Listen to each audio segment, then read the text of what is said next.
En el fútbol, creemos que el éxito lo protege todo, que cuando llegas a la cima, nada puede tocarte. Pero hay historias que no entienden de títulos ni de estadios, historias que se te pegan a la espalda y te acompañan para siempre. La historia de Jerome Boateng empieza ahí. Esto es Tribuna Fantasma.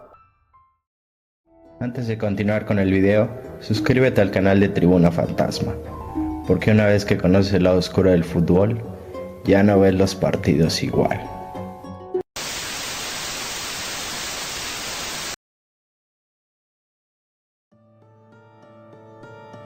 A diferencia de muchos futbolistas, Jerome Boateng no creció en la carencia ni en la urgencia. Se crió en Berlín, dentro de un entorno estable, con acceso a educación, estructuras deportivas organizadas y un camino bien definido hacia la élite.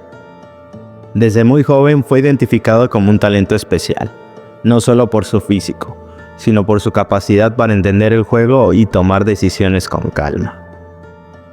Ingresó en academias bien estructuradas que potenciaron su crecimiento. Mientras otros jugadores avanzaban entre obstáculos, Jerome lo hacía dentro de un sistema que funcionaba. Su progresión parecía lógica, casi inevitable. Todo indicaba que estaba donde debía estar y que las cosas le estaban saliendo bien. Todo ese recorrido contrastaba con el de su medio hermano Kevin Prince, que creció en un contexto distinto, más inestable y marcado por otra relación con la autoridad. Dos realidades separadas dentro de una misma familia. Con el paso del tiempo, ese desarrollo ordenado llevó a Jerome Boateng a la élite del fútbol alemán y europeo, donde su carrera parecía avanzar sin fricciones, hasta que, por primera vez, el fútbol le exigió algo más que jugar bien: tomar partido. Ese momento llegó pronto y no tuvo que ver con su vida privada, sino con un episodio público. Tras la acción que provocó la lesión de Michael Ballack, su hermano Kevin Prince quedó marcado por la opinión pública alemana. La reacción fue inmediata y Jerome Boateng se vio obligado a posicionarse. Su decisión fue no defender a su hermano. Tomó distancia y trazó una línea clara entre lo que consideraba aceptable y lo que no. No fue solo una decisión deportiva, sino una postura que reveló una forma concreta de afrontar el conflicto: elegir bando, cortar y seguir adelante. La relación entre hermanos quedó dañada de manera irreversible y ese gesto marcó un precedente. Mientras tanto, su carrera continuó creciendo. Se consolidó en el Bayern Múnich, asumió un rol central en uno de los equipos más dominantes de Europa y terminó de afianzarse con la selección alemana, culminando en el Campeonato del Mundo del Mundial de 2014. Era visto como un jugador fiable, disciplinado y alineado con el orden del sistema. Todo parecía encajar. Pero cuanto más crecía su figura, más atención se dirigía hacia su vida personal. Sus relaciones dejaron de ser privadas y comenzaron a formar parte del relato público que rodea a cualquier figura de su nivel. Cada conflicto era observado, comentado y juzgado. Con el tiempo, esa exposición empezó a generar fricción. Los problemas ya no se resolvían en silencio, y cualquier tensión adquiría una dimensión mayor. La forma directa y sin matices de afrontar los conflictos, que dentro del fútbol podría interpretarse como carácter, fuera de él empezaba a tener otro coste. El ruido no desaparecía, se acumulaba. Y en ese clima, una de esas historias terminaría cruzando un límite imposible de revertir. Ese clima de exposición constante y desgaste terminó concentrándose en una historia concreta. A comienzos del 2021, la atención mediática se fijó en la relación de Jerome Boateng con Kasia Lenhardt, modelo y figura pública en Alemania, también acostumbrada a vivir bajo el escrutinio permanente. La relación fue descrita por distintas fuentes como conflictiva, marcada por tensiones recurrentes y una ruptura que no se produjo en silencio. Declaraciones, entrevistas y mensajes privados comenzaron a circular, alimentando una narrativa cada vez más agresiva. Lo que hasta entonces había sido ruido constante empezó a adquirir un tono distinto, más oscuro, más difícil de controlar.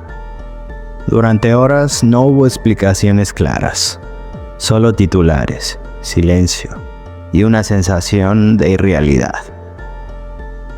Pocos días después de la ruptura, la historia dio un giro irreversible. Kasia Lenhardt fue encontrada sin vida en su apartamento de Berlín, y las autoridades confirmaron que se había quitado la vida.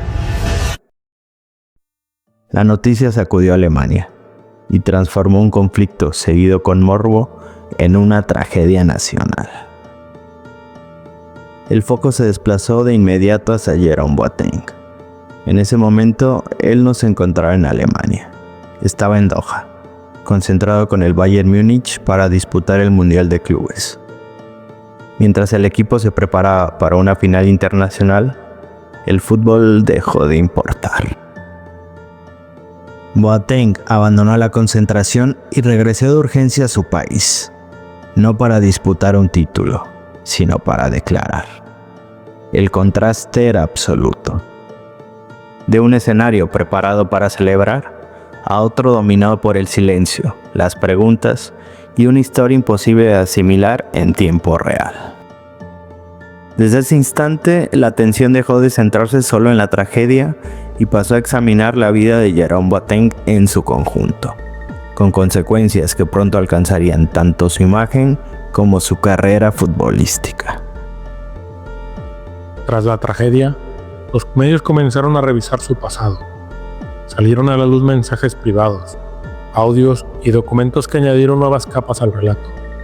El impacto mayor llegó cuando se hizo público un escrito enviado por su madre a un abogado, en el que afirmaba que su hijo había abusado de mujeres psicológica y físicamente durante años, y que no había asumido las consecuencias de su comportamiento.